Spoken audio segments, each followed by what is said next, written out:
지난주에 우리는 그 외아들 우리 주 예수 그리스도를 믿사오니에 대해서 살펴보았습니다. 사도신경에는 세 가지 기둥, 성부, 성자, 성령을 믿습니다라는 세 기둥이 있었고, 지난주 우리는 그 외아들 우리 주 예수 그리스도를 믿사오니에 대한 부분을 살펴보았습니다.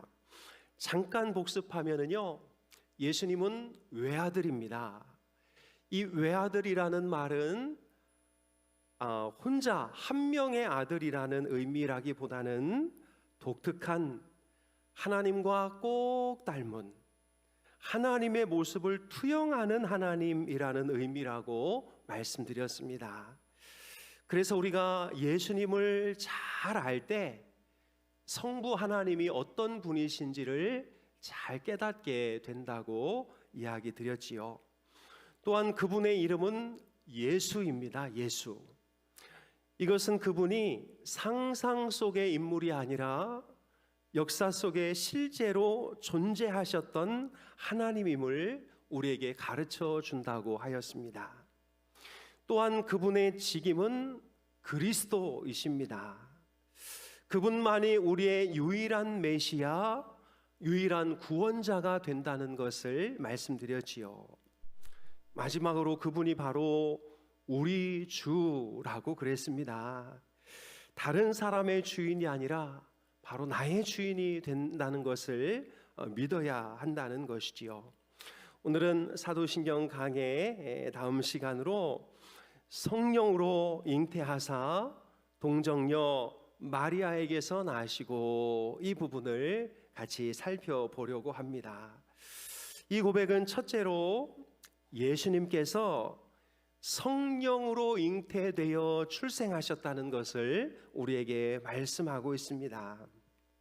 여러분, 보통 사람은 아버지와 어머니 사이에서 출생하지요. 이것은 인류에게 주신 하나님의 원칙입니다.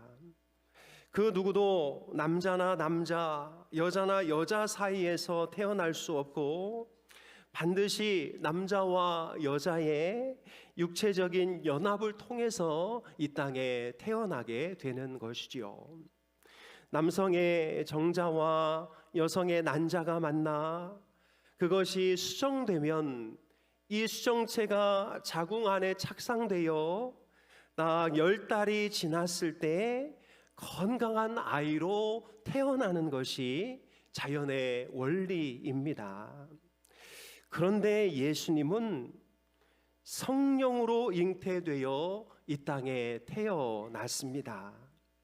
누가복음 1장 28절부터 31절을 보면 그에게 들어가 이르되 은혜를 받은 자여 평안할지어다, 주께서 너와 함께 하시도다 하니, 처녀가 그 말을 듣고 놀라 이런 인사가 어찌민가 생각하매 천사가 이르되 마리아여 무서워하지 말라, 내가 하나님께 은혜를 입었느니라. 보라, 내가 잉태하여 아들을 낳으리니 그 이름을 예수라 하라, 이렇게 말씀하고 있지요. 그러자 마리아는 매우 당혹스러워하면서 이렇게 대답합니다. 마리아가 천사에게 말하되 나는 남자를 알지 못하니 어찌 이 일이 있으리까. 여기서 남자를 알지 못한다는 말은 남자와의 육체적인 관계를 맺은 적이 없는데 어떻게 나에게서 그런 일이 벌어질 수 있느냐라는 것이지요. 남자를 알지 못하는데 어떻게 여자 혼자서 아기를 가질 수 있다는 말입니까? 예, 반문입니다. 그러자 천사가 오늘 본문 대답을 하지요. 천사가 대답하여 이르되 성령이 내게 임하시고 지극히 높으신 이의 능력이 너를 덮으시리니 이러므로 나실 바 거룩한 이는 하나님의 아들이라 일컬어지리라, 이렇게 이야기하고 있습니다. 여기서 임하시고라는 단어는 이렇게 폭 덮다 이런 의미이지요. 성령께서 마리아를 포근하게 감싸셔서 그 태중에 예수 그리스도를 잉태케 하신 것입니다. 사도행전 1장 8절에도 보면 오직 성령이 너희에게 임하시면 너희가 권능을 받고 예루살렘과 온 유대와 사마리아와 땅끝까지 이르러 내 증인이 되리라 이렇게 말씀하고 있는데요. 성령이 너희에게 임하시면 이 단어가 너희에게 영향을 미치면 이런 의미를 가지고 있는 것입니다. 그러니까 예수님께서 마리아에게 잉태된 것은 남편 요셉의 영향을 받은 것이 아니라 하나님의 전적인 영향 안에 성령께서 그를 덮어주심으로 마리아 안에 예수님이 잉태된 것을 이야기하고 있는 것이지요. 여러분, 사실 여기서 걸려 넘어지는 분들이 많이 있습니다. 성경을 열심히 읽고 예수를 믿어보려고 하는데 그냥 여인이 혼자 잉태했다는 거죠. 믿을 수가 없는 거죠. 도대체 이런 허무맹랑한 책이 어디 있느냐는 거죠. 어떻게 여인이 혼자 아기를 가질 수 있느냐? 어떻게 이런 허무맹랑한 소리를 너는 믿는다고 말할 수 있느냐? 심지어 어떤 이들은 마리아가 부정을 저지른 후에 성령으로 잉태했다고 말도 되지 않는 거짓말을 하고 있다고 주장하는 사람들도 있습니다. 그러나 여러분, 우리는 오직 예수 그리스도를 구주로 믿는 우리는 성령을 통해 예수 그리스도께서 이 땅에 오셨음도 분명하게 믿는 줄로 믿습니다. 그래서 미가서 5장 2절은 이렇게 말하고 있는데요. 베들레헴 에브라다야, 너는 유다 족속 중에 작을지라도 이스라엘을 다스릴 자가 내게로 나올 것이라. 그의 근본은 상고의 영원에 있느니라. 여기서 근본이라고 번역된 단어는 혈통이라는 이야기이고요. 상고의 영원에라는 단어는 처음부터라는 그런 의미입니다. 그러니까 미가는 예수님이 이 땅에 오실 때에 어떤 형태로 오실 거냐면 아예 처음부터 사람의 혈통에 근거한 것이 아닌 하나님의 혈통에 근거하여 이 땅에 오실 것이라고 분명하게 못 박아 두고 있는 것이요. 사랑하는 여러분, 예수님이 성령으로 잉태되신 줄로 믿습니다. 아무리 과학적으로 이 일이 일어날 수 없다 해도 우리는 이 사실을 믿고 이 사실대로 받아들이고 있는 것이지요. 그렇다면 여러분, 성령으로 잉태된 것이 왜 그렇게 중요할까요? 왜 기독교는 이 부분을 절대로 포기하지 않으려고 할까요? 그냥 알았어. 그냥 어떻게 태어났는지는 모르겠는데 예수님이 이 세상에 오셨어 하면 될 텐데 왜 우리 기독교는 이 성령으로 잉태된 것을 절대로 거부할 수 없는 것일까요? 왜냐하면 여러분, 이것이 바로 우리 죄사함의 문제와 직결되기 때문입니다. 죄에는 원죄와 자범죄가 있는데요. 원죄는 인류의 조상 아담이 선악과를 따먹은 이래로 그를 통해 육체적으로 태어나는 모든 사람들이 필연적으로 짊어지고 나와야 하는 죄가 원죄입니다. 아담의 후손 중에 사람의 씨로 태어나는 모든 사람은 다 이 원죄를 가지고 이 세상에 태어나는 것이지요. 그래서 로마서 3장 3절은 이렇게 말하는데요. 모든 사람이 죄를 범하였음에 하나님의 영광에 이르지 못하더니. 그러니까 정말 젊은이든 또 연세가 있든 아기든 건강하든 그렇지 않든 모든 사람들은 이 원죄의 굴레에서 자유로울 수가 없는 것입니다. 그리고 이 원죄에 오염된 사람들은 필연적으로 자범죄를 짓게 되어 있는 것이지요. 자범죄라는 것은 스스로 짓는 죄, 자범. 우리가 흔히 알고 있는 거짓말, 탐욕, 폭력, 시기, 살인 같은 죄가 다 자범죄에 해당되는 것이지요. 그래서 여러분, 애들이 뭘 압니까? 이제 응애하고 태어난 아이들이 뭘 아나요? 근데 이 녀석들이 유치원만 가도 남의 것 뺏고 애들 밀치고 꼬집고 싸우고, 왜 이런 일들이 벌어지냐면 이미 그 아이들은 이 원죄의 영향을 가지고 있기 때문에 자범죄를 범할 수밖에 없는 것이지요.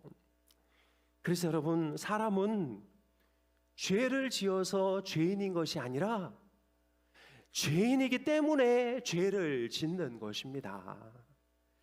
이미 원죄에 오염되어져 있기 때문에 자신도 모르게 자범죄를 짓는 것이지, 자범죄를 지음으로 그가 죄인이 되는 것은 아니다라는 것이지요.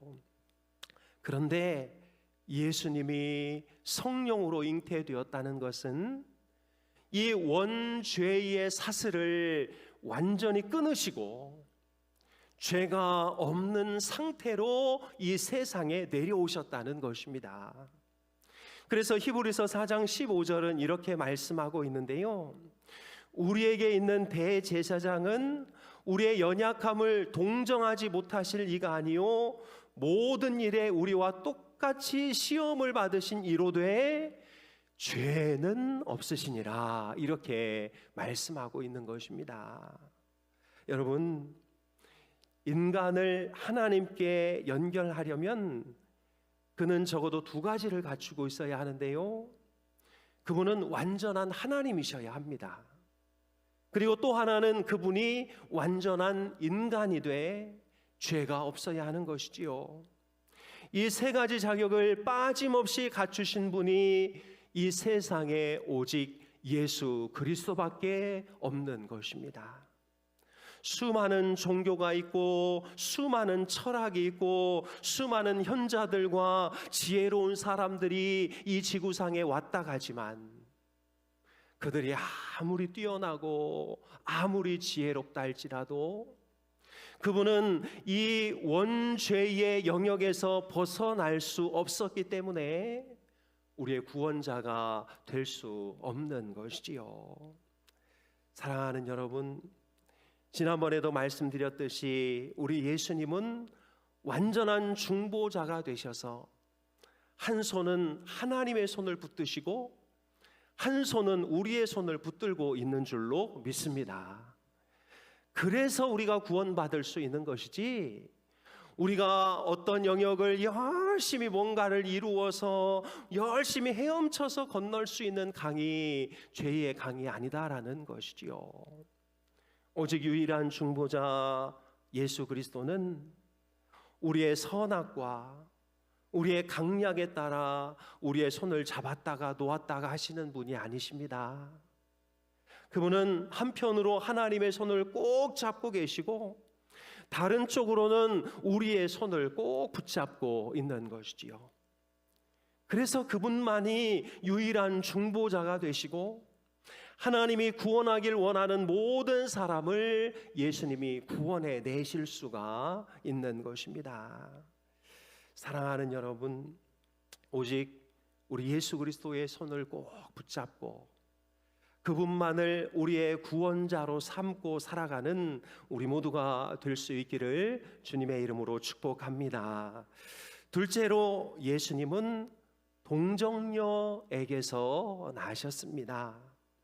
여기서 동정녀라는 것은 처녀라는 것이죠. 우리가 잘 아는 대로 이사야는 예수님이 처녀의 몸에서 오실 것을 이렇게 예언합니다. 그러므로 주께서 친히 징조를 너희에게 주실 것이라, 보라, 처녀가 잉태하여 아들을 낳을 것이요 그의 이름을 임마누엘이라 하리라. 마태복음 1장을 보면 마리아가 예수님을 잉태하자 요셉의 고민이 깊어진 것을 볼 수 있는데요. 여러분, 어떻게 안 그럴 수 있겠습니까? 분명히 자신과 약혼을 했고 잠자리를 한 적이 없는데 아기를 가졌다는 소식을 들으면 어떤 남자가 놀라지 않을 수 있을까요? 하지만 요셉은 좋은 사람이었고 조용히 파혼을 하려고 합니다. 그때 천사가 요셉에게 나타나 이렇게 말하지요. 다윗의 자손 요셉아, 네 아내 마리아 데려오기를 무서워하지 마라. 그에게 잉태된 자는 성령으로 된 것이라. 이 말씀을 듣고 요셉은 마리아가 예수님을 낳기까지 동침하지 않았습니다. 하나님은 이처럼 인격과 성품을 갖춘 두 남녀 사이에 예수님을 보내기로 작정한 것이지요. 그런데 문제는 무엇일까요? 이 동정녀 탄생이 역사 속에서 왜곡되기 시작했다는 것이죠. 천주교는 이 사실을 가지고 마리아 평생 동정녀 교리를 만들어 그녀를 마치 예수님과 동일한 존재, 동일한 위치로 떠올려 그를 숭상하고 있는 것입니다. 그들은 이 마리아가 예수님을 낳은 후에도 평생 남자를 가까이 하지 않았다고 주장하고 있는 것이지요. 그러나 여러분, 예수님은 동정녀 마리아에게서 나셨지만 예수님의 동생들은 생물학적인 관계에서 태어났다는 사실을 우리는 꼭 기억해야 합니다. 마태복음 13장 54절부터 56절은 이렇게 말씀하고 있는데요. 고향으로 돌아가사 그들의 회당에서 가르치시니 그들이 놀라 이르되 이 사람의 지혜와 이런 능력이 어디서 났느냐? 이는 그 목수의 아들이 아니냐? 그 어머니는 마리아, 그 형제들은 야고보, 요셉, 시몬, 유다라 하지 않느냐? 그 누이들은 다 우리와 함께 있지 아니하냐? 그런즉 이 사람의 이 모든 것이 어디서 났느냐? 이렇게 말하고 있지요. 그런데 천주교에서는 이 동생들을 예수님의 사촌이라고 설명하지요. 마리아의 몸에서 나오지 않았다는 것입니다. 그러나 성경은 그 목수의 아들, 그 형제들, 그 누이들이라고 분명하게 말하고 있는 것이지요. 그래서 여러분, 마리아 평생 동정설은 믿으시면 안 됩니다. 마태복음 2장 11절은 이렇게 말씀하고 있는데요. 집에 들어와 아기와 그 어머니 마리아가 함께 있는 것을 보고 엎드려 아기께 경배하고 보배합을 열어 황금과 유향과 몰약을 예물로 드리니라. 엄마께가 아니라 아기께 경배하고, 동방박사들은 비록 아기였으나 예수 그분만이 진정한 왕이요 선지자요 제사장임을 인정하며 그분께 황금과 유향과 몰약을 드렸고 그것이 끝이었습니다. 어머니 마리아에게는 그 어떤 영광도 없었지요. 여러분, 우리는 여기서 어떤 적용점을 발견할 수 있습니까? 바로 공로주의의 위험성입니다. 마리아는 비록 예수님의 어머니였으나 그녀는 자신의 공로를 드러내지 않았습니다. 그러나 누군가가 거기에 공로를 얹기 시작한다면 그때부터 예수님을 향한 거룩한 헌신이 오히려 우상으로 바뀌게 된다는 것을 한국의 천주교는 우리에게 너무나 분명하게 가르쳐 주고 있지요. 제가 미린의 성지라는 곳에 자주 산책하러 간 적이 있는데요. 이렇게 조용하니까 뭐 책 읽기도 좋고 합니다. 그러면 가끔 아이들을 데리고 이렇게 오는 소풍 오는 그런 팀들이 있는데 제가 그분들의 이야기를 들으면 깜짝깜짝 놀랍니다. 거기 가면 이제 김대건 신부님의 동상도 있고 마리아의 동상도 있고 예수님의 동상들도 있지요. 그런데 그곳을 안내하는 분들이 뭐라고 말하냐면, 여러분, 이 김대건 신부님은 너무 훌륭한 분이에요. 이 김대건 신부님께 우리 기도하고 가요 하고서는 그 앞에서 기도를 인도하는 것을 보고 제가 깜짝 놀랐습니다. 여러분, 왜 자꾸 이런 형상들을 만들고 그 앞에 절하게 되고 그 앞에서 머리를 조아리는 일들이 발생하게 되냐면, 오직 예수 그리스도의 공로로 우리가 살고 있고 예수 그리스도의 공로밖에 자랑할 것이 없다는 그 생각 외에 그 사람의 공로, 그 사람의 노력, 그 사람의 어떤 행적이 그의 인생을 떠받치고 있기 때문이라는 것을 깨닫게 되는 것이지요. 여러분, 마리아조차도 그저 거룩한 일에 쓰임받고 예수님을 앞으로 쭉 드러내고는 본인은 뒤로 빠져버리고 말았습니다. 천사가 이르되 마리아여 무서워 말라, 네가 하나님께 은혜를 입었느니라. 여러분, 은혜가 답입니다. 진정으로 복된 사람은 공로의식에 사로잡혀 사는 사람이 아니라 은혜의식에 사로잡혀 사는 사람이라는 것을 분명하게 말해주고 있는 것이지요. 진정한 행복은 모든 것을 그저 하나님이 주신 은혜로 여길 때 찾아오게 되는 것이지요.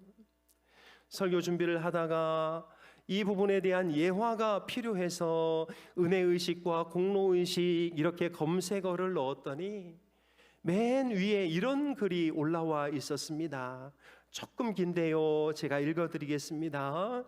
학벌이든 돈이든 많은 것을 소유한 사람일수록 일반적으로 내가 힘들게 일구었다는 자기 공로의식을 갖기가 더 쉽다. 그러나 이렇게 내 힘으로 내가 이루었다는 공로의식 위에 자기 삶을 쌓아 올리다 보면 그 마음의 평안을 얻기가 어렵다. 자기 공로의식에는 자신이 흘린 피땀을 보상받아야 한다는 집착이 필연적으로 수반되고 그 생각의 한가운데는 늘 채워지지 않는 욕망이 공존하기 때문이다. 은혜의식 위에 사는 사람은 불안할 것이 없다. 우울할 것도 없다. 본래도 내 삶에 내 소유인 것이 하나도 없고 내 공로인 것이 하나도 없기 때문이다.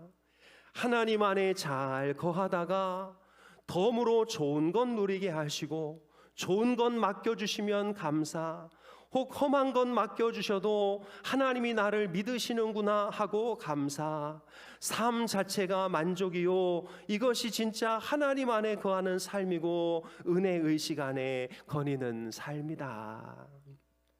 사랑하는 여러분, 우리가 지금 이렇게 사는 모든 것이 하나님의 은혜이고 하나님의 기적인 줄로 믿습니다.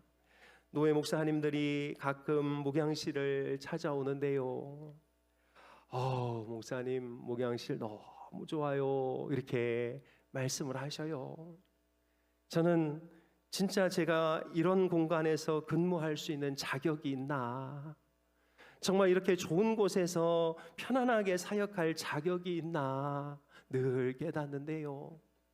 진짜 우리 원로 목사님께서 잘 꾸며 놓으신 교회, 또 잘 정해 놓으신 그 목양실이 있음에 진심으로 감사하고, 정말 방해받지 않고 하나님의 말씀을 준비할 수 있는 공간이 있음에 너무너무 감사하고, 내가 이룬 것은 아무것도 없는데 우리 하나님께서 다 주셨구나, 다 주셨구나 할 때 그저 마음이 평온하고 감사할 수밖에 없는 것이지요. 사랑하는 여러분, 마리아도 그랬습니다. 동정녀의 몸으로 모든 위험과 모든 생명의 공격까지도 감내하면서 하나님의 아들 정도를 좀 낳았으면 잘난 척 할 수도 있지 않겠어요? 내 아들이 하나님의 아들이다, 까불지 마라, 이렇게 말할 수도 있었지 않겠어요? 그러나 마리아는 그러지 않았습니다. 그냥 주의 계집종이오니 나를 사용해 주신 것이 하나님의 은혜입니다. 사랑하는 여러분, 성령으로 잉태하사 동정녀 마리아에게서 나시고 이제 사도신경을 고백하며 이 구절을 지나갈 때마다 정말 정신 안 차리면 쑥 지나가는 이 구절을 고백할 때마다 예수님이 나의 온전한 중보자가 되시는구나, 그리고 내가 내 자신을 드러내야 할 것들은 아무것도 없구나, 이것을 기억하면서 이 구절을 암송할 수 있기를 주님의 이름으로 축복합니다. 말씀을 정리합니다. 오늘 우리는 성령으로 잉태하사 동정녀 마리아에게서 나신 예수 그리스도에 대해서 살펴보았습니다. 첫째로 그분은 완전하신 하나님, 죄가 없으신 하나님, 우리의 고통을 다 경험해 보신 그 하나님, 배반과 질시와 시기와 버림받고 찢기고 상처당한 인간이 겪을 수 있는 모든 것을 다 경험하신 그 하나님, 그 하나님이 내 손을 꼭 붙잡고 있다는 그 확신 가운데 승리하는 우리 모두가 되기를 소망합니다. 둘째로 동정녀 마리아에게 임한 은혜, 내가 하나님을 낳았고 내가 수많은 위험도 감내했고 내가 이것도 하고 했으나 그녀는 모든 것이 다 하나님의 은혜인 것을 기억하며 예수님만 앞으로 내보내고 자신은 뒤에서 묵묵히 그냥 살아왔던 것처럼 우리도 오직 예수님만 드러내고 예수님만 나타내고 우리는 조용히 뒤로 사라질 수 있는 그런 거룩한 성도님들이 되시기를 주님의 이름으로 축복합니다. 기도하겠습니다. 하나님 아버지, 우리는 연약하고 우리는 부족하고 우리는 죄에 찌들어 있고 원죄의 영향 때문에 늘 자범죄를 지을 수밖에 없습니다. 그러나 우리 예수님 성령으로 잉태되어 이 땅에 오셔서 원죄의 영향을 받지 아니하시고 한 손으로는 하나님을, 한 손으로는 우리를 꽉 붙들고 계셔서 우리를 천국으로 인도하시는 줄로 믿습니다. 성령으로 잉태하신 예수님을 믿지 못하면 우리를 위해 십자가에 죽으신 예수님조차 아무런 의미가 없는 줄로 믿습니다. 온전한 구원자, 온전한 메시아 되신 예수님 붙들고 승리하게 하여 주옵소서. 특별히 마리아를 선택하셔서 그를 통해 예수 그리스도를 보내주심을 감사합니다. 하나님의 아들을 낳았던 여인, 자신의 목숨을 걸고 주의 일을 감당했던 여인, 많은 사람의 시기와 질시를 받으면서도 하나님의 뜻을 이루려고 했던 그 여인이 모든 것을 자신의 공로로 돌리지 않고 하나님의 은혜로 돌렸던 것을 보면서 우리도 우리의 모든 삶을 은혜의식 가운데 살아가도록 인도하여 주옵소서. 우리 인도의 모든 가족들 늘 강건하게 하시고 예수 잘 믿게 하시고 예수님을 온전히 우리의 구주로 믿어 거의 크리스찬이 아니라 참 크리스찬이 될 수 있도록 은혜를 베풀어 주시옵소서. 감사드리며 예수님의 이름으로 기도하옵나이다. 아멘.